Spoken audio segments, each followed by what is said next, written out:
जय श्री राधे, जय श्री राधे। हरि बोल, हरि बोल।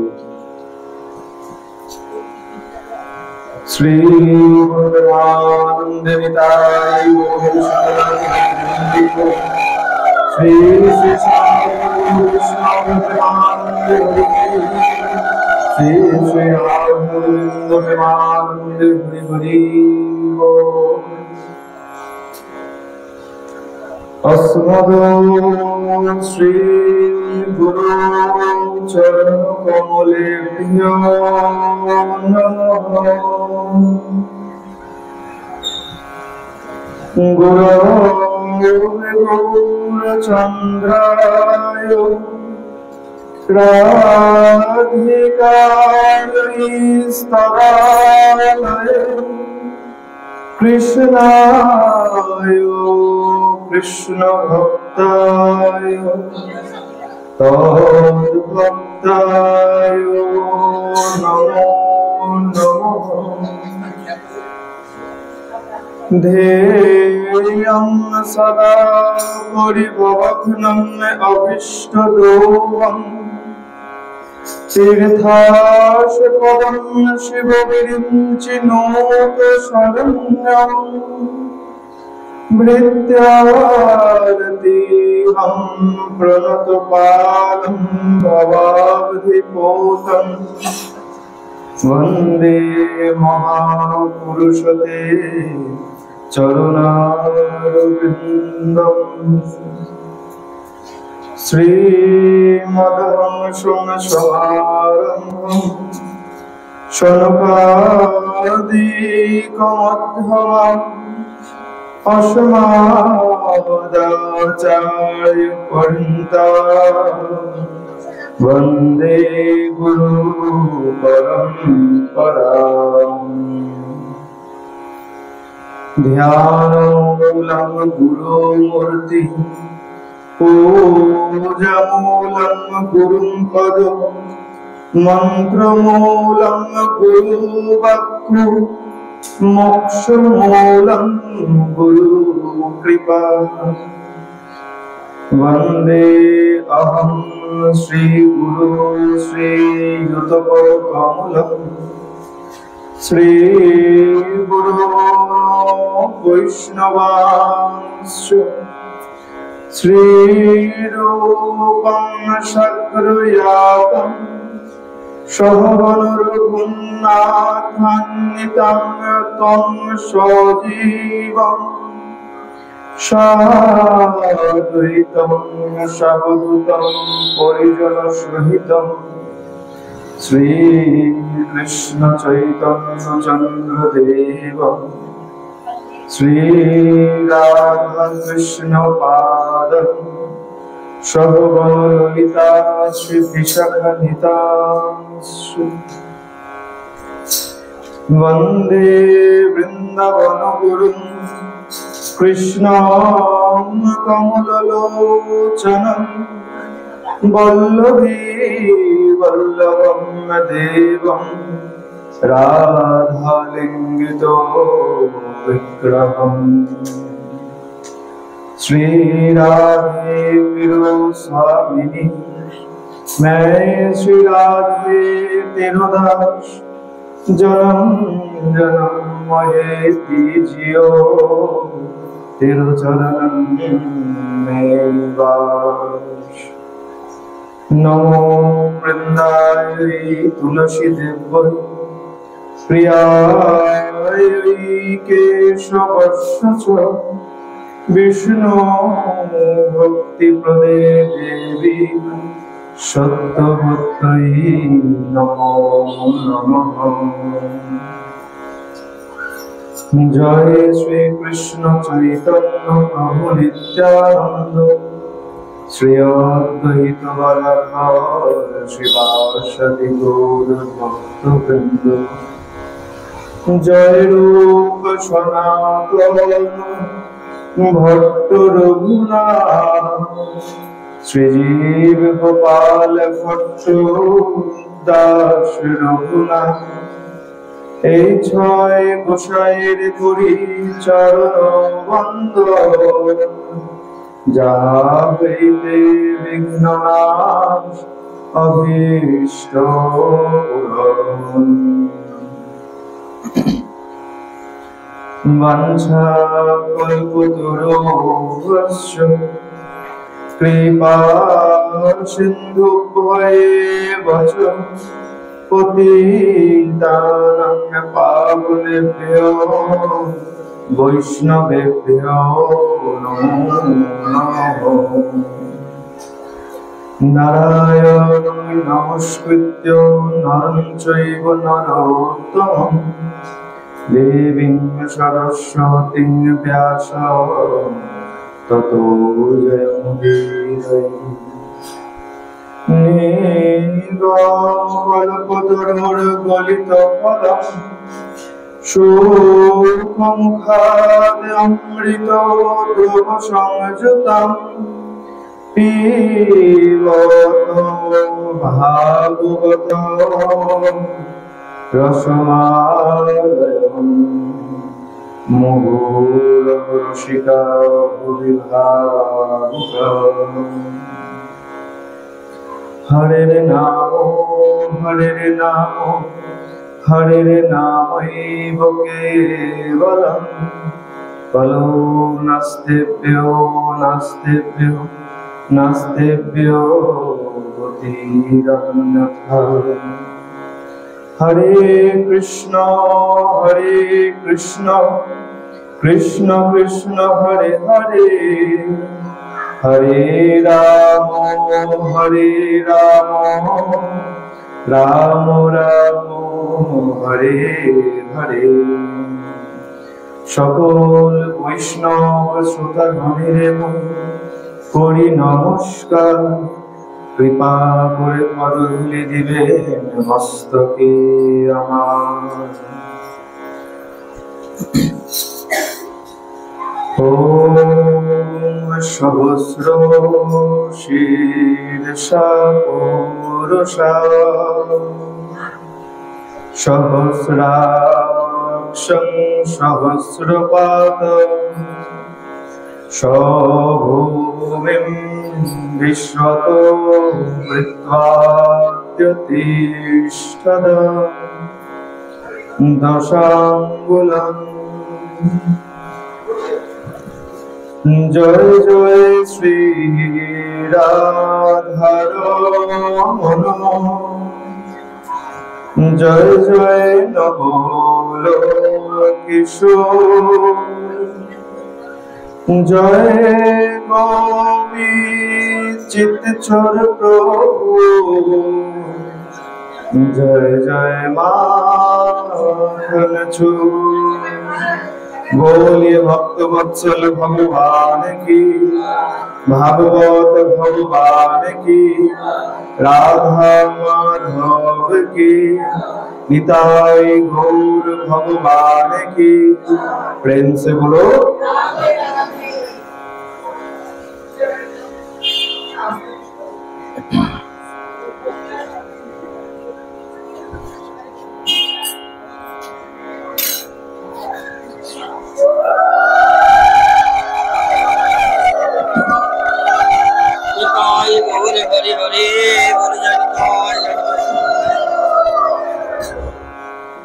ঈশ্বর ঈশ্বর পরমেশ্বর সচ্চিদানন্দ বিগ্রহ, অনাদি আদি সর্বকারণের কারণ, অনন্ত কোটি ব্রহ্মাণ্ডের অধিনায়ক, নন্দনন্দন ব্রজেন্দ্র নন্দন ভগবান শ্রীকৃষ্ণের অসীম অনুকম্পায়, অসীম কৃপায় আমরা সকলে হরিকথা, গুরুকথা, ভাগবত কথা তথা ভাগবতীয় কথা শুনবার মানুষে উপস্থিত হয়েছে।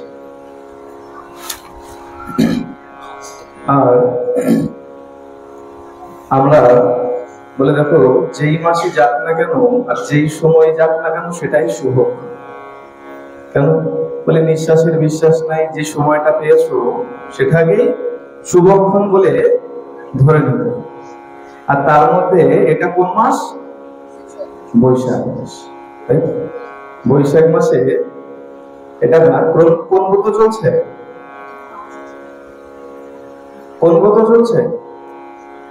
এই মাসের ব্রতের নাম কি? কার্তিক মাসে কোন ব্রত থাকে? আর বৈশাখ মাসে ব্রতের নাম কি? কেশব ব্রত। এই মাসের ব্রতের নাম কেশব ব্রততে আমরা উপনীত হয়েছে। আসলে বৈশাখ মাসে, যেমন মা বললেন, বৈশাখ মাস বললেই আমরা বুঝি জলদানের ব্রতের, তাই তো? বলছে বৈশাখ মাস মানে বৃন্দাবতীকে জল দিতে কেউ যেন ভুলো না। শুধু তাই নয়, এই বৈশাখ মাসে কিছু বিধান আছে। প্রথম কি বিধান? বলছে এই বৈশাখ মাসে প্রথম হচ্ছে প্রাতঃ স্নান করা। কি করতে হবে? প্রাতঃ স্নান করতে। ব্রহ্ম মুহূর্তে স্নানের বিধান রয়েছে। আর কোথায় স্নান করতে হবে?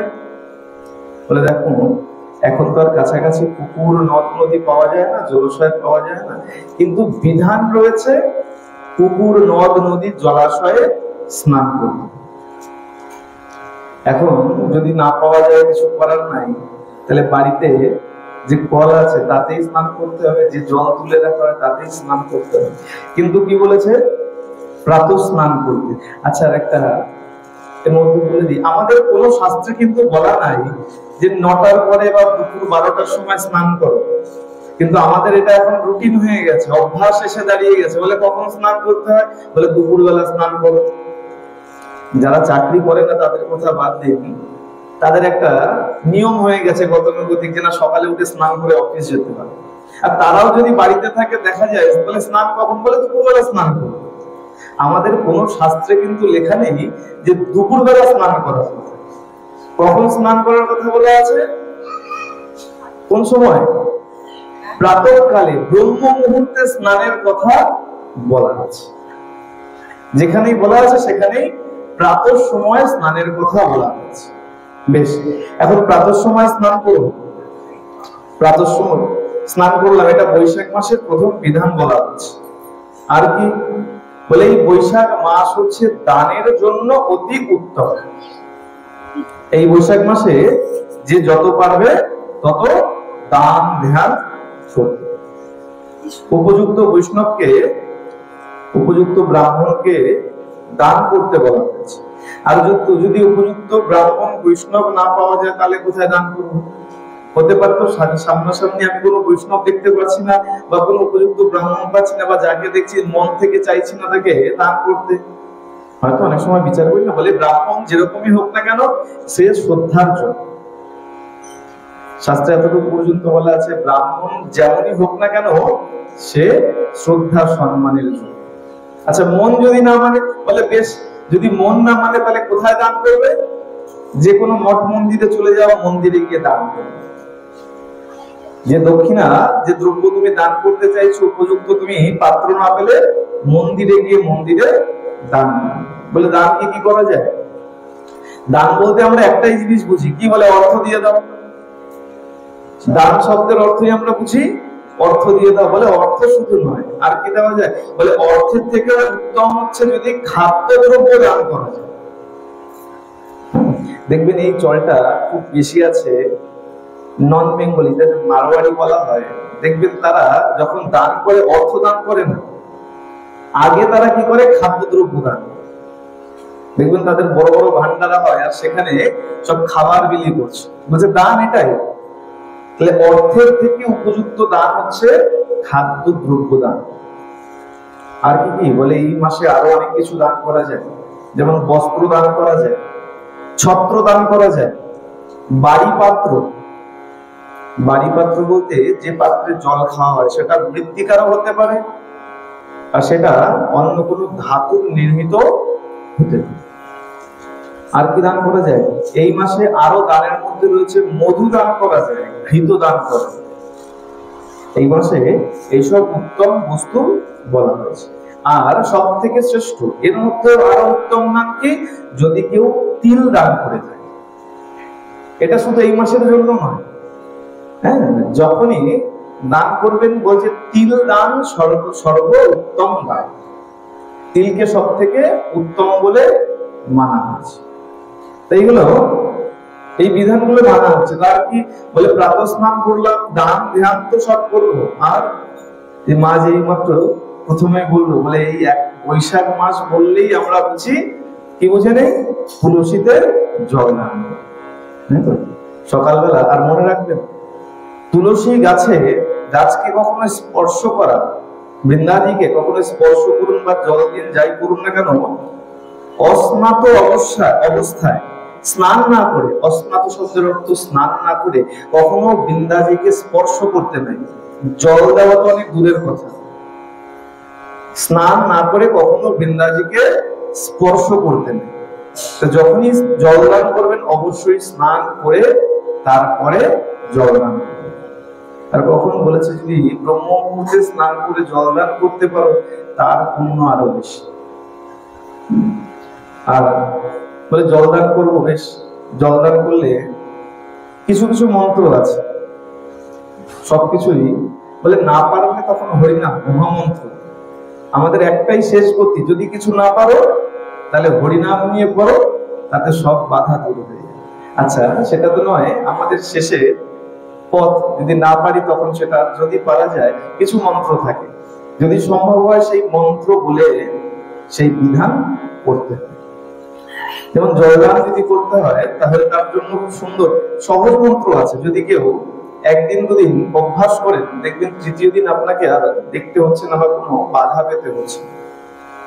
কি আছে বলছে, জলদান যদি করতে চাও খুব সুন্দর সহজ মন্ত্র আছে। মহাপ্রসাদ জননী সর্ব সৌভাগ্য বর্ধিনী আদি ব্যাধি হরা নিত্যম দেবী তুলসী নমস্তুতে। একদম সংক্ষেপ আর ছোট মন্ত্র। যদি কেউ এক দুদিন অভ্যাস করেন, তৃতীয় দিন এই মন্ত্র আপনি মুখস্থ করবেন। তা প্রথমে বৃন্দাজিকে জলদান করতে হবে। জলদান করে, আচ্ছা জলদান এই বৈশাখ মাসে কিভাবে করা হয় তারও কিছু বিধান আছে। আমরা মনে করি একটা ঘট লাগিয়ে দিলেই হয়ে গেল, তা নয়। তাহলে কিভাবে জলদান করতে হয়? এই বৈশাখ মাসে জল দেওয়ার যে ঝরা, সেই পাত্র একটা আন্দাজ করে লাগাতে হয়। মাটির, অনেকে ধাতব পাত্র ব্যবহার করে, এতে কোনো অসুবিধা নেই, কিন্তু মাটির যে পাত্র ব্যবহার করবেন সেটাতে এতটুকু বিচার রাখতে হবে, সেই পাত্রে আমি যে জল দেব সেই জলটা যেন সকাল থেকে সন্ধ্যা পর্যন্ত সেই জলটা ফোঁটা ফোঁটা হয়ে পড়ে। ঘটের থেকে জল কিন্তু ফোয়ারার মতন পড়ে শেষ হয়ে যাবে এটা কিন্তু বলা হয়। সকালে জল দেওয়া হবে সেটা যেন সন্ধ্যা পর্যন্ত চলে। আর কেমন ভাবে বলছে, ফোঁটা ফোঁটা হয়ে জল পড়বে। আমরা কি করি না, আমরা একটু বড় করে ছিদ্র করে দিই আর সলতে এমন লাগিয়ে দিই যে জল দেওয়ার পরে দেখা যায় আধা ঘন্টার মধ্যে একদম পুরো সরু নলের মতন জল পড়ে শেষ হয়ে যায়। এই জলটা দেওয়া কেন? এই জলটা দেওয়া এই বৈশাখ মাসের প্রচন্ড দাবদাহ বৃন্দা মহারানী সহ্য করতে পারে, তার কষ্ট নিবারণ করার জন্য এই জলটা দেওয়া। তা আধা ঘন্টার মধ্যে যদি জলটা শেষ হয়ে যায় তাহলে বাকি সময় কি মায়ের কষ্ট হবে না? তার জন্য বিচার কি রাখতে হবে, শোলটা এমন ভাবে লাগাতে হবে যে দড়িটা লাগানো হয় এমন ভাবে লাগাতে হবে যেন জল যেন ফোঁটা ফোঁটা হয়ে জল। আর পাত্র কেমন বলে, দেখা যায় গ্রামের দিকে এটা বেশি দেখা যায় না, শহরের দিকে বেশি দেখা যায়। একদম ছোট, যত ছোট পারা যায় ঘর তত ছোট ছোট নিয়ে এসে লাগানো। বলে দেখুন, এই ভগবানের ব্যাপারে যত আমাদের কৃপণতা। বাজারে যান, এই ছোট থালা ছোট গ্লাস কার জন্য? আপনার আমার জন্য তৈরি হয়েছে না? কেউ গিয়ে বলেন বাজারে দশকর্মার দোকানে গিয়ে যে আমার জন্য একটা থালা দাও তো ছোট? কেউ বলেন? কেউ বাড়িতে খাবার গ্রহণ করেন এইটুকু থালায়? তাহলে ওইটুকু থালাগুলো কার জন্য তৈরি করা হয়েছে? কোম্পানিকে প্রশ্ন করেন, আচ্ছা বাবা এতটুকু থালা কার জন্য বানিয়েছো? বলে ভগবানের জন্য বানিয়েছি। যে আমাদেরকে দুহা উজাড় করে দিচ্ছে আর তার জন্য কিনা ওই ছোট ছোট থালা ছোট ছোট গ্লাস। বলে কেমন? বলে বেশি কিছু তো দেবো না, দেবো তো একটা নকুল দানা, একটা বড় থালা হলে কেমন লাগে দেখতে, না ছোট থালাই ভালো। ভগবানের জন্য যত ছোট বিচার। ঘট বলে তাও একটা ছোট ঘট লাগাই, বলে জায়গা তো বেশি নাই, বড় ঘট লাগাবো কোথায়? আচ্ছা, এই বৃন্দাজির কথা যখন হলো, গত রবিবার দিন এক চমৎকার দৃশ্য দেখে এসেছি। মেচেদা গিয়েছিলাম, যে গ্রামে গিয়েছিলাম টোটো করে যখন যাচ্ছি আর গ্রামের মধ্যে যখন ঢুকেছি, গ্রামে ঢোকার সঙ্গে সঙ্গে দেখছি প্রত্যেক বাড়ির সামনে একটা করে মন্দির। কেমন মন্দির? ছোট মন্দির, দিব্য, মানে চারিদিকে পিলার দিয়ে, ওপরে ছাউনি দিয়ে, একদম পুরো যেরকম মন্দির হয় না আমাদের, দেখবেন রাস্তায় রাস্তায় কালী মন্দির, শনি মন্দির, শিব মন্দির, ঠিক তেমন বড় বড় মন্দির প্রত্যেকটা বাড়িতে। আমি এমন একটা বাড়ি খুঁজে পেলাম না সেই বাড়িতে মন্দির নাই। প্রথমে বুঝতে পারিনি, ভেবেছি মন্দির হয়তো, দেখতে দেখতে যাচ্ছি, দেখছি প্রত্যেক বাড়িতেই মন্দির। আমি ভাবতে প্রত্যেক বাড়িতে কি মন্দির? ভালো করে যখন খেয়াল করলাম দেখলাম ওগুলো অন্য কোনো মন্দির নয়, ওগুলো প্রত্যেকটা বৃন্দা মহারানীর মন্দির। আমরা কেমন করে মন্দির করি, এই যে দেখুন এই এখানে আছে না, আমাদের প্রত্যেকের বাড়িতে এমন থাকে বেদি, আর ওখানে বেদি নয়, আমরা যেমন মন্দির বানাই ঠিক তেমন মন্দির করা, পুরো মন্দির করা, তার ভেতরে বৃন্দা মহারানীকে বসানো আছে। আর এই বৈশাখ মাসেরও নিয়ম আছে, বৃন্দা মহারানীকে আচ্ছাদন দান করতে হয়। কেন? এই রোদের তাপ মহারানী সহ্য করতে পারে, তাই তার উপরে আচ্ছাদন দিতে হয়। সেটা যে কোনো আচ্ছাদন দিতে পারেন, বস্ত্র দিয়ে দিতে পারেন অথবা ছত্র দিয়ে দিতে পারেন, সূর্যের তাপ যেন সোজাসুজি বৃন্দা মহারানীর গায়ে না হয়। তা সেখানে দেখলাম প্রত্যেক বাড়িতে সুন্দর মন্দির করা, কেমন ভাবে পরিকল্পনা করে মন্দিরের এক কোণাতে বৃন্দা মহারানীকে বসানো আছে। আমি এক বাবাকে জিজ্ঞাসা করলাম, বাবা এইরকম আদল কেন, এইভাবে কেন তৈরি করা? বলে দেখুন, যদি মাঝখানে বসাই এবং সবাই গোল করে বসলে অনেক সময় সেবা পুজো করতে ব্যাঘাত ঘটে, তাই কি করা হয়েছে, এক পাশে বসানো হয়েছে। আর যখন সেবা পুজো করা হয় বাড়ির সবাই মিলে করে, সবাই মিলে আমরা বসি, বৃন্দা মহারানীকে জল দিই, সেবা পুজো করি, আর ওইখানে বসে আমরা একটু হরিনাম সংকীর্তন করি, তারপরে বিশ্রাম। এর জন্য প্রত্যেক বাড়িতে এরকম ব্যবস্থা আছে। চিন্তা করুন, ভগবানের জন্য অনেক বড় জায়গা রাখা আছে। বলে যে আমাদের এত দিয়েছে তার জন্য ছোট ছোট করলে তো হবে না। তাই ঘট কেমন দেবে, মানে মোটামুটি একটা আন্দাজ করে দেবে, যাতে সেই জল সকাল থেকে সন্ধ্যা পর্যন্ত চলতে পারে, এমন জল দেওয়া হচ্ছে। কেন? বলে দেখো, এই বৃন্দা মহারানীর কৃপা ভিন্ন, তুমি ভক্তি রাজ্যে প্রবেশ করতে পারো। ভগবান নারদকে পর্যন্ত বলেছেন, কোথায়? গৌতমীয় তন্ত্রে নারদকে ভগবান বলেছেন, দেখো নারদ, আমাকেও কেনা যায়। নারদ বলছে, প্রভু তোমাকেও কেনা যায়? বলে অবশ্যই আমাকেও কেনা যায়। আমাকে কি দিয়ে কেনা যায় জানো? বলছে কি দিয়ে কেনা যায়? বলো। তুলসী দল মাত্রেণ জলস্য চুলকেন বা বিক্রীণিতে সমাত্মানম ভক্তেভ্যো ভক্তবৎসল। বলছে আমাকে কেনা যায় কি দিয়ে? তুলসী দল মাত্রেণ জলস্য চুলকেন। একটি তুলসীর দল আর এক চুলুক জল, এক চুলুক জল শব্দের অর্থ এক গণ্ডূষ জল। এক গণ্ডূষ জল কেউ যদি একটি তুলসী পত্র দিয়ে আমাকে অর্পণ করে, আমি কি করি? আমি নিজে তার কাছে বিক্রয় হয়ে যাই। বিক্রীণিতে সমাত্মান, আমি নিজেকে তার কাছে বিক্রয় করি। অদ্বৈত মহাপ্রভু কিন্তু এই শ্লোকের ব্যাখ্যা করে, এই শ্লোকের অন্তর্নিহিত অর্থ বুঝে তিনি কি করেছিলেন? ওই প্রত্যহ গঙ্গায় গিয়ে জল তুলসী দিয়ে ভগবানকে ডেকেছিলেন, আর ভগবান সেই ডাকে সাড়া দিয়ে চৈতন্য ভগবান রূপে প্রকট হয়েছিল, সেই বৃন্দা মহারানী। আর তাকে বলা হচ্ছে জল দান করো। আর কি গর্গ সংহিতাতে বলা হয়েছে, যে বাড়িতে তুলসী আছে সেই বাড়ি সাধারণ বাড়ি নয়। কেমন বাড়ি? বলছে সেই বাড়ি সাক্ষাৎ তীর্থের সমান, সমস্ত তীর্থ সেই বাড়িতে বিরাজ করে। দেখবেন সনাতন ধর্মে যারা আছে তাদের বাড়িতে অবশ্যই তুলসী বৃক্ষ থাকবেই থাকবে, বৃন্দাজি থাকবেই থাকবে।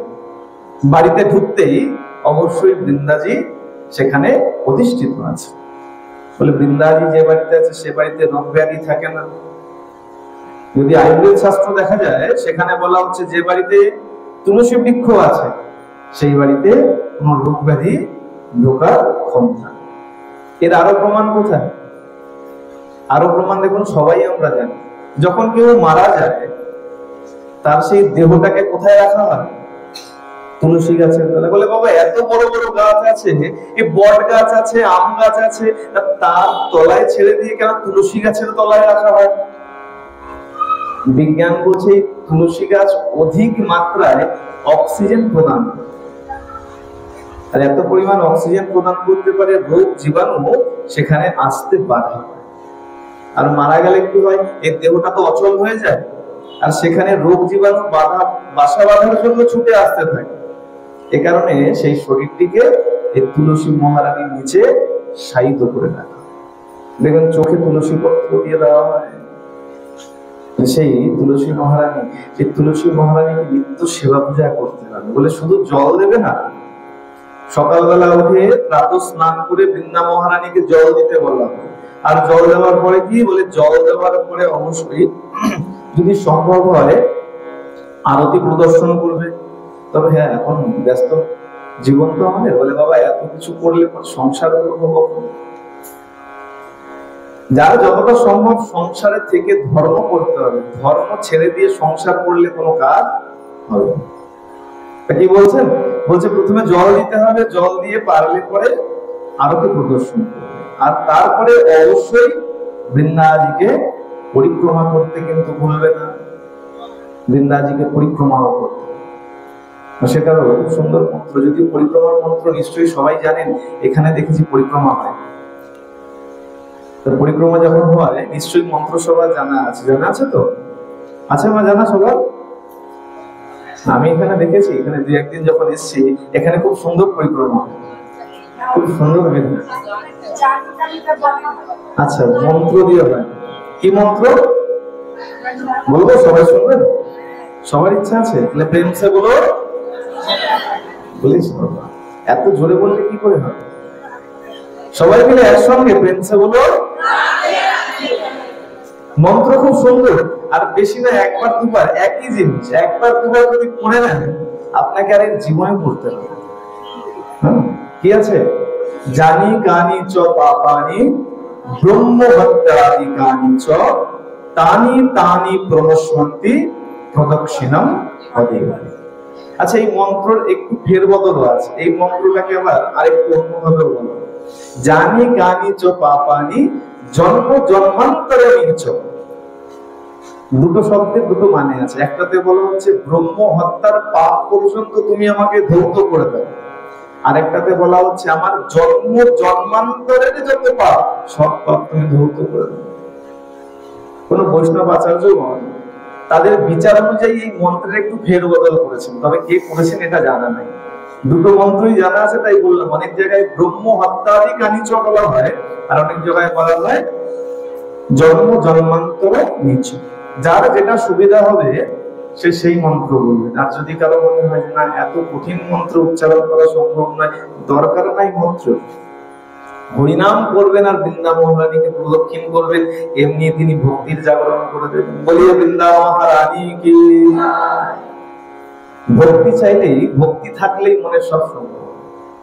তাহলে প্রদক্ষিণ করা হলো। আর বৃন্দা মহারানীকে দেখুন, এই একদম বৈশাখের শুরুতেই আপনাদের এই খালপাড়ি প্রোগ্রাম ছিল, অনুষ্ঠান ছিল, সেইখানেও এই প্রসঙ্গ উঠেছিল, সময় ছিল, তাই বৃন্দাবনীতে জলদানের কি মাহাত্ম্য সেটা সেখানেও আস্বাদন করেছে। সেখানে দেখুন, এই যে বলছে জেনেও যদি জলদান করা হয়, বৃন্দাবনীতে জেনে জলদান করলে তার তো পুণ্য অনেক আছে, জেনে ধর্ম করলে তার পুণ্য তো অনেক আছে, কিন্তু না জেনেও যদি কেউ জল দিয়ে ফেলে তার কেমন পুণ্য হতে পারে? বুঝছেন? এক বণিক ছিল, নাম তার নিধি বণিক। আর সেই বণিক কি করেছে, সে বণিক সবসময় ব্যবসা নিয়ে ব্যস্ত থাকে, আমাদের মতো বললে ভুল হবে, সবসময় কর্ম নিয়ে ব্যস্ত, ধর্মের কোনো বালাই নাই। তার পত্নী যে আছে সে বলেন সহধর্মিনী। সবাই কিন্তু সহধর্মিনী হতে পারে না। যে যে নিজ স্বামীকে ধর্মের পথে চালনা করতে পারেন তিনি হলেন সহধর্মী। বণিকের যে পত্নী তিনি হলেন সহধর্মিনী। তিনি কোথাও সাধু সঙ্গ করেছেন, সেখান থেকে শুনেছেন যে এই বৈশাখ মাসে যদি সামান্যতম ধর্ম করা যায়, ভগবান তাকে অনেক বেশি পুণ্যফল প্রদান করিয়া থাকে। এখন বেশ বাড়িতে এসেছেন, আর দেখতে দেখতে বৈশাখ মাস চলে এসছে। এখন বৈশাখ মাস যখন এসছে, তিনি এখন বলছেন বণিককে, শুনুন আপনি তো সারা বছর ধর্মকর্ম করেন না, একটা কাজ করুন, এই যে বৈশাখ মাস এসছে, এই বৈশাখ মাসে অন্তত সকালবেলা একটু স্নান করুন, প্রাতঃ সময় স্নান করুন। বণিক বলছে, দেখো এই ধর্ম কর্ম যা করার তুমি করো, আমি তো তোমাকে বাধা দিচ্ছি না। স্বামীও কিন্তু দু রকমের হয়, খালি পত্নীদের বললে হবে, স্বামীদেরও ভেদ আছে। কিরকম? এক স্বামী হয় যে বলে আমিও করবো না, তোমাকেও করতে দেবো, আমিও শুনতে যাব না, তুমিও শুনতে যাবে না, তুমিও বাড়িতে বসে থাকো। আর এক স্বামী কি হয়, বলে তুমি যাচ্ছ যাও, আমাকে দেবো না, আমি বাড়িতেই থাকি।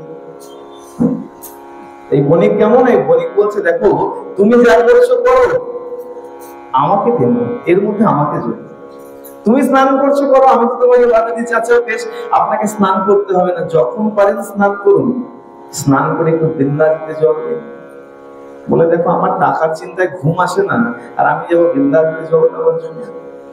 তোমার তো আর চিন্তা নেই, তোমাকে তো আর উপার্জন করতে হয় না, যে সংসার কিভাবে চালাবো সে চিন্তা তো তোমার নেই। তুমি আছো খালি রান্না করছো আর বসে বসে খাচ্ছ। চিন্তা কি? চিন্তা তো আমার, অর্থ উপার্জন করতে হবে কোথায়? বলে 99 টাকা যদি হয় সে পাগল হয়ে যায়, আর 1 টাকা কখন হবে, 100 টাকা কখন করবে। এখন যখন অনেক যুক্তি দিয়েছে, দেখছে তার স্বামী কিছুতেই মানছে না, এখন কি করেছে, সে এখন বিচার করছে অন্য পথ দেখতে হবে। কেন? তার পত্নী কি বললো, সহধর্মিনী, আর সহধর্মিনী কখনো স্বামীকে বিপথে যেতে দেবে। এখন বিচার করছে কিভাবে স্বামীকে ধর্মের পথে আনবো, কি করা যায়। বিচার করে হঠাৎ করে মনে পড়েছে, আচ্ছা পাঠক মহারাজ তো বলেছিলেন যে যদি কৃতকর্ম নাও করে, যদি সে হরিনাম শ্রবণও করে নেয়, তাহলেও তার উদ্ধার হয়ে যাবে। বৈশাখ মাসে এসব কর্ম না করে যদি অন্তত যে করতে চাইছে না, সে যদি হরিনাম শ্রবণও করে নেয়, তাতেও তার উদ্ধার হয়ে যাবে। আচ্ছা বেশ, তাহলে স্বামীকে হরিনামই শোনাবে। কখন শোনাবে? পরের দিবস হয়েছে, সকালবেলা ব্রহ্ম মুহূর্তে স্নান করেছেন, মনে করুন 4টে 4:30 বাজে। স্নান করে তিনি নিজের কৃতকর্ম সব করেছেন, বৃন্দা মহারানীকে জল দান করেছেন, আরতি করেছেন, পরিক্রমা করেছেন। পরিক্রমা করে এবার নিত্য কি করেন, ঠাকুর ঘরে বসে বসে কীর্তন, হরিনাম কীর্তন করে। আজকে কি করেছেন, ওই কাঁসুর করতাল নিয়ে ঠাকুর ঘরে যায়, চলে গেছে সোজা স্বামীর কাছে। স্বামী কোথায়? 4:30 বাজে ঘুমাচ্ছে, আর গিয়ে কি করেছে, ওই স্বামীর কানের কাছে বসে গেছে। স্বামীর কানের কাছে বসে কি করছে, এখন ওই করতাল কাঁস যা নিয়ে গেছে সেটা বাজাচ্ছে, আর প্রভাতী সুরে, সেই মনোরম সুরে এখন কীর্তন করছে। প্রভাতী সুর ধরেছে, হরে কৃষ্ণ হরে কৃষ্ণ কৃষ্ণ কৃষ্ণ হরে হরে হরে রাম হরে রাম রাম রাম হরে হরে। স্বামী চিন্তা করছে এতদিন তো ভালোই চলছিল, হঠাৎ করে এই বেগার কি করে চাপলো, এই ভূত কোথা থেকে চাপলো? এমন কিছু বলতেও পারছে না, কি করবে এখন? এখন বালিশ নিয়ে বেচারা একবার এই পাশ ফিরে শোয়, একবার ওই পাশ ফিরে শোয়। যে ধর্ম করে ধর্ম করে তার জন্য ঠিক আছে, কিন্তু যে ধর্ম করে না তার জন্য কত অসহনীয় চিন্তা করে দেখুন। আর বলে কেন, এই যে বৈশাখ মাস, দেখুন সারা রাত ঘুম হয় না, হয় ঘুম? এত গরম, যতই ফ্যান চলুক আর যাই চলুক, ঘুম কিন্তু হয় না। ঘুম কখন হয়? দেখবেন 3টে 3:30 যখন পার হয়ে যায়, পরিবেশ যখন আস্তে আস্তে ঠান্ডা হয়, তখন একটু ঘুমটা পায়। আর চিন্তা করুন 4:30 বাজে একটু জাগিয়ে ঘুম এসছে, আর অমনি সময় তার পত্নী এখন করতাল নিয়ে কানের কাছে বসে বসে প্রভাতী সুরে কীর্তন করছে। সে এখন মনে মনে ভাবছে এই কি সমস্যা। মানে মানুষ জানতাম বিয়ে করে জীবনে সুখ পাওয়ার জন্য, আর আমি তো এমন বিয়ে করেছি আমার জীবনটাকে পুরো নরক বানিয়ে দিল। বলে তোমার কি আর জায়গা নেই? কীর্তন করবে, তোমার জন্য ঠাকুর ঘর বানিয়ে দিয়েছি, ঠাকুর ঘরে গিয়ে কীর্তন করবে। এখন পত্নী দেখছে স্বামী একটু রেগে গেছে, বলে দেখো ওষুধ একবারে দিলে হিতে বিপরীত হয়ে যায়। ডাক্তার বলেছে 7 দিন ওষুধ খেতে হবে, 7টা ওষুধ দিয়েছে। এখন যদি একবারে 7টা ওষুধ খেয়ে নেন তাহলে কি হবে, হিতে বিপরীত হয়ে যাবে। কি বলে, দিনে একটা করে খাবে, এখন পত্নী চিন্তা করে দেখছে একবারে ওষুধ দিয়ে দিলে বিপদ হয়ে যাবে, আজকে একটু দিয়েছি এক ডোজ, আবার কালকে আর একটু দেবো, এই করে আস্তে আস্তে শোধন করতে হবে। আবার আগামীকাল সকাল হয়েছে, ব্রহ্ম মুহূর্তে স্নান করেছে, কাশর করতাল যা ছিল নিয়ে স্বামীর কানের কাছে বসে আবার কীর্তন শুরু করে দিয়েছে। এভাবে একদিন দুদিন যখন গেছে, স্বামী বেচারা এখন আর সহ্য করতে পারছে, বলে বেশ ভালো চলছিল জীবন, হঠাৎ করে কোথায় কি সাধু সঙ্গ করে আসলো, কি যে ভূত চাপলো, আর সকালের ঘুমটাই নষ্ট করে দিল। কি করেছে, এখন আর না থাকতে পেরে চিন্তা করছে বউকে আবার বেশি কিছু বলাও যাবে না, তাই তো? বাবারা ভালো জানবে, বলে বউকে বেশি কিছু বলাও যাবে, বলে না জানি যদি আবার রাগ করে বাপের বাড়ি চলে যায়, রান্না করে খেয়ে দেবে। চিন্তা করছে বউকে বেশি কিছু বলা যাবে না, কি করবে? তখন 4:30 বাজে, বিচার করছে যাক বউকে তো আর বেশি কিছু বলা যাবে না, এক কাজ করি, বৈশাখ মাস আর হাটে দোকান রয়েছে, হাটে যখন দোকানে যাই অনেকদিন দুপুরে ঠিক সময় মতো ফিরতে পারি না, আজকেও যদি ফিরতে না পারি এক কাজ করি, তাড়াতাড়ি উঠেছি যখন, ঘুম যখন আর হচ্ছে না, স্নানটা করবো। কখন স্নান করলো? ওই ব্রহ্ম মুহূর্তে 4:30 বাজে, তখনও কিন্তু সকাল হয়নি, ব্রহ্ম মুহূর্ত রয়েছে।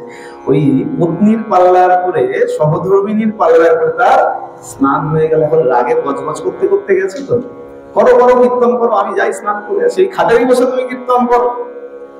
ওই রাগে গজগজ করতে করতে চলে গেছে, স্নান করতে গেছে, গামছা নিতে গেছে ভুলে, গামছা নেই। স্নান যেই হয়ে গেছে, এবার ডাক দিয়েছে, হ্যালো গিন্নি, স্নান তো করতে এসেছি, গামছা আনতে ভুলে গেছি, গামছাটা দাও। আর সেও তো পণ করে রেখেছে যে যে করে হোক স্বামীকে আমি এই পথে আনবই না। বলছে গামছা দেবো, আগে একটু হরে কৃষ্ণ কীর্তন করো। বলে আমি এই পুকুরের মধ্যে দাঁড়িয়ে আছি অর্ধেক স্নান করে, আর এখন তোমার কীর্তনের নেশা লেগেছে। বলে থাক, তোমাকে গামছা দিতে হবে না।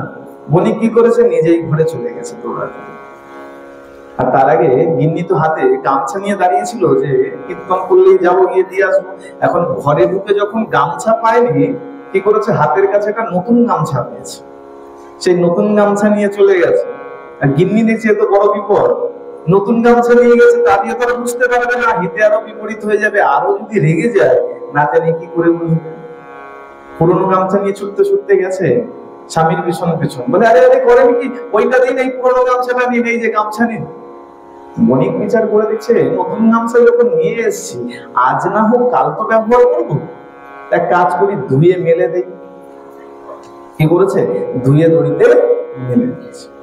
আর স্ত্রীর কাছ থেকে পুরোনো গামছা নিয়ে তার কৃতকর্ম সমাপ্ত করে ঘরে গেছে। আর পত্নী কি করেছে, ওই ঘরের মধ্যে তুলসী বৃক্ষ নিয়ে গিয়ে সেখানে পরিক্রমা করেছে, তুলসীর তল ঘরে নিয়ে পরিক্রমা করেছে। এখন বাইরে এনে যখন রাত্রে কোথায় রেখেছে, ওই গামছা যে মেলেছিল বণিক, তার তলাতেই তুলসীর তলটা বসিয়ে দিয়েছে।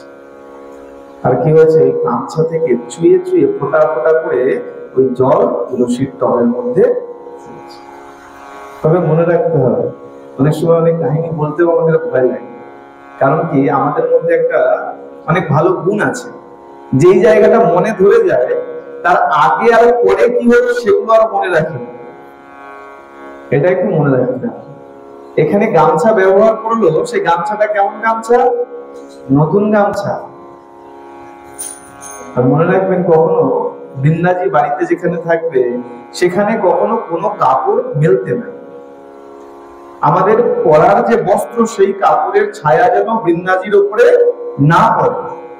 আর শুধু তাই নয়, বৃন্দাজিকে কোথায় রাখতে হবে, এমন জায়গায় রাখতে হবে বৃন্দাজির ছায়া যেন, আমরা যে পথ দিয়ে চলাফেরা করি সেই পথের উপর যেন বৃন্দাজির ছায়া না পড়ে। কারণ কি, বলে বৃন্দাজির ছায়াকেও ডিঙাতে না, এগুলো খেয়াল রাখতে। এখন বণিক কি করবে, বণিক কিন্তু এমনি কোনো গামছা মেলেনি, নতুন গামছা মেলেছে। এখন ঘরের থেকে গিয়ে নিজে সবকিছু গোছগাছ করে চলে গেছে হাটে। দেখতে দেখতে বিকাল হয়ে গেছে, হাটবার যখন শেষ হয়ে গেছে, এখন সে কি করেছে, বাড়ি ফিরতে শুরু করেছে। আর কোন মাস চলছে, বৈশাখ মাস। বলে এই সময় বলা যায় না কখন কাল বৈশাখী চলে আসে। আর দেখতে দেখতে সেই দিন বিকালবেলা একদম প্রচন্ড পরিমাণে হাওয়া ছেড়ে বিশাল এক কাল বৈশাখী শুরু হয়েছে, ঝড় শুরু হয়ে গেছে। আর এমন ঝড় হয়েছে, এক মস্ত গাছের ডাল ভেঙে পড়বিত পর ওই বণিকের মাথার উপরে পড়েছে। আর সেই মস্ত গাছের ডাল করে বণিক সেখানেই গোবিন্দায় নামে সেখানেই মারা গেছে। আর মারা যখন গেছে দেখতে দেখতে যমদূত চলে এসেছে, টানতে টানতে নিয়ে গেছে। বলে কেন? বলে পাপীদের জন্য রাস্তা হচ্ছে কাটা বেছানো পথ, তার উপর দিয়ে তোমাকে টানতে টানতে নিয়ে যাবে। বণিককে নিয়ে গেছে, কিন্তু বণিকের গায়ে ততোধিক আঘাত কিন্তু লাগে। যমরাজ বলছে কি ব্যাপার, বিচার করো চিত্রগুপ্ত। চিত্রগুপ্ত বিচার করে দেখছে, প্রভু এর তো সারা জীবনের পুণ্য কিছু নাই, পুণ্য যা আছে সামান্য পুণ্য। কি পুণ্য? বলে যেদিন মারা গেছিল ওই মারা যাওয়ার দিন সকালবেলা, এটা ছিল বৈশাখ মাস, সে না জেনে প্রাতঃস্নান করেছে। আর কি করেছে? আর সে অজ্ঞাতে বৃন্দাজিকে 7 ফোঁটা জলদান করেছে। কতটা? 7 ফোঁটা জলদান করেছে। কিভাবে? ওই যে গামছা মেলে দিয়েছিল তার থেকে ছুঁয়ে ছুঁয়ে 7 ফোঁটা জল বৃন্দাজিকে দিয়েছে। যেই শুনেছেন যমরাজ তিনি দাঁড়িয়ে পড়েছেন, উঠে দাঁড়িয়ে পড়েছেন সিংহাসন ছেড়ে। যমদূতদেরকে ডাকছে, তাড়াতাড়ি আয়, তাড়াতাড়ি আয়। মহারাজ কি হয়েছে? আমরা কি কোনো অন্যায় করেছি? অন্যায় করেছিস মানে? তুই কাকে ধরে নিয়ে এসেছিস? যে প্রভুর অনন্য ভক্ত বৃন্দাজিকে জলদান করে তাকে তোরা কি হিসাবে ধরে নিয়ে এসেছিস? প্রণাম কর তাড়াতাড়ি, অনেক বড় অপরাধ হয়ে গেছে। প্রণাম করেছে। বলে দেখো তুমি পুণ্য যেমন করেছো পাপও করেছো। এই যে 7 ফোঁটা জলদান করেছো, যমরাজকে জিজ্ঞাসা করছেন, মহারাজ আমি যে 7 ফোঁটা জল দিলাম, আমি তো 7 ফোঁটা কেন, আমি 1 ফোঁটা জলও কখনো বৃন্দাজিকে দান করি নাই। বলে ওই যে তুমি যেদিন মারা গেছো সেই দিন সকালবেলা যে গামছা মেলেছিলে, সেই গামছা থেকে ফোঁটা ফোঁটা করে 7 ফোঁটা জল বৃন্দাজিকে পড়েছিল। এখন দুষ্ট মানুষ তো, দুষ্ট মানুষের দুষ্ট বুদ্ধি কিন্তু সবসময় মনের মধ্যে। সে এখন মনে মনে বিচার করছে, হায় রে ওই গামছাটা যে কেন নিংড়ালাম, যদি না নিংড়াতাম তাহলে তো আরো একটা ফোঁটা বেশি পড়তো। কেন? সে তাকে বলা হয়েছে এই যে তুমি 7 ফোঁটা জল দিয়েছো, এই 7 ফোঁটা জলের বিনিময়ে তুমি 7 দিন এই সর্বসুখ লাভ করতে হবে।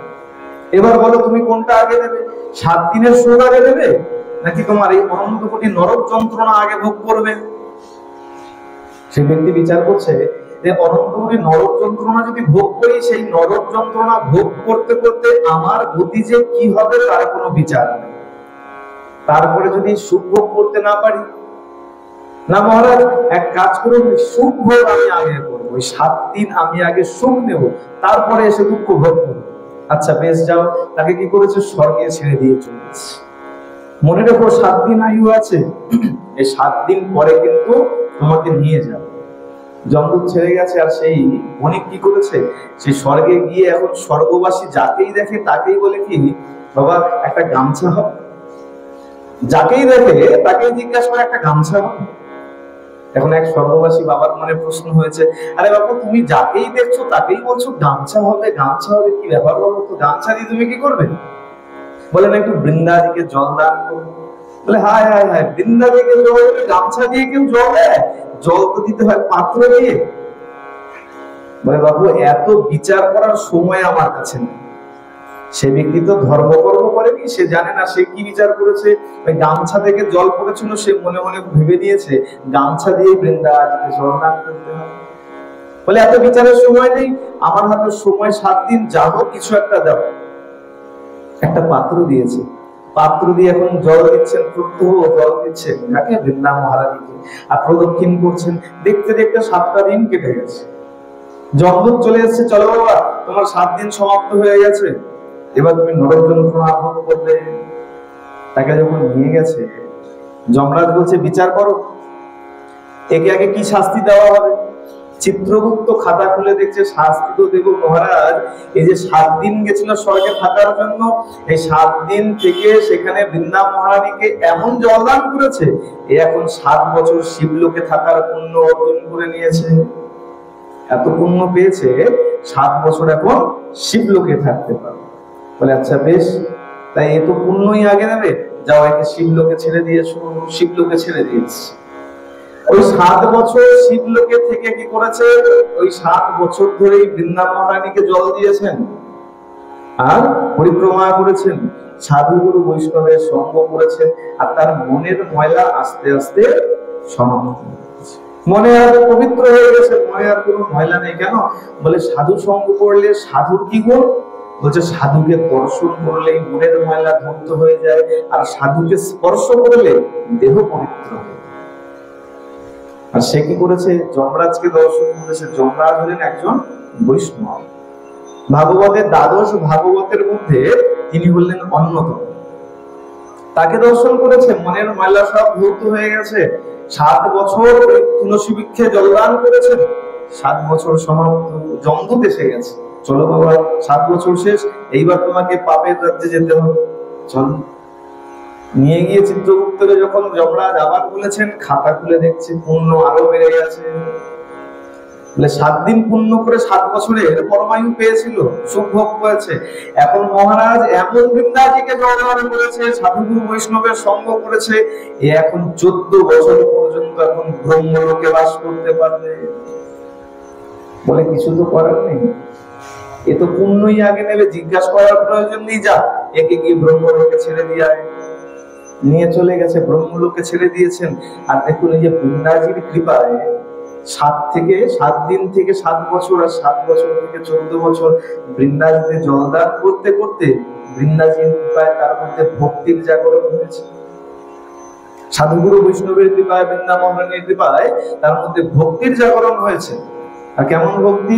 এই 14 বছর যখন শেষ হয়েছে, যমদূত যখন চলে এসেছে, যমদূতদেরকে এখন নিজে বলছে, বণিক বলছে, দেখ যমদূত, আমি হয়তো বলবো আমাকে আবার পুণ্যের সুখ দিতে, কিন্তু দেখ আমি এত হতভাগা, যখন আমি মানব জীবন পেয়েছিলাম আমার পত্নী আমাকে কত বলেছিল প্রাতঃ সময় একটু স্নান করো, বৃন্দা মহারানীকে জলদান করো, কিন্তু তখন এসব কিছু আমি খেয়াল করিনি, মান্যতা দেইনি, তখন স্নানও করিনি, বৃন্দা মহারানীকে জলও দিইনি। কিন্তু কোন এক সংযোগে ভগবানের কৃপায় না জানি কি করে 7 ফোঁটা জলদান আমার দ্বারা হয়ে গেছে। আর তার দরুন যদি আজকে আমি এত পুণ্য পেতে পারি, তাহলে না জানি জেনে যদি জলদান করতাম তার জন্য কত পুণ্য আমার জন্য অপেক্ষা। আর দেখ আমাকে এখন নিয়ে যাবি, আমাকে এখনো সুখ ভোগ করাবি না, আমাকে অনন্ত কোটি নরক যন্ত্রণা ভোগ করাবি। যে মানুষ দেহ পেয়েও যে ধর্ম কর্ম করে না, তার জন্য কোনো পুণ্যের জায়গা নাই। আমাকে নিয়ে যা, আমাকে নরক যন্ত্রণা ভোগ করাবি। যমদূত কি করেছেন? তাদেরকে নিয়ে এসছেন, সে বণিককে নিয়ে এসছে। চিত্রগুপ্ত বিচার করতে বসছেন, বলছে মহারাজ বিচার করে আর লাভ নাই। কেন?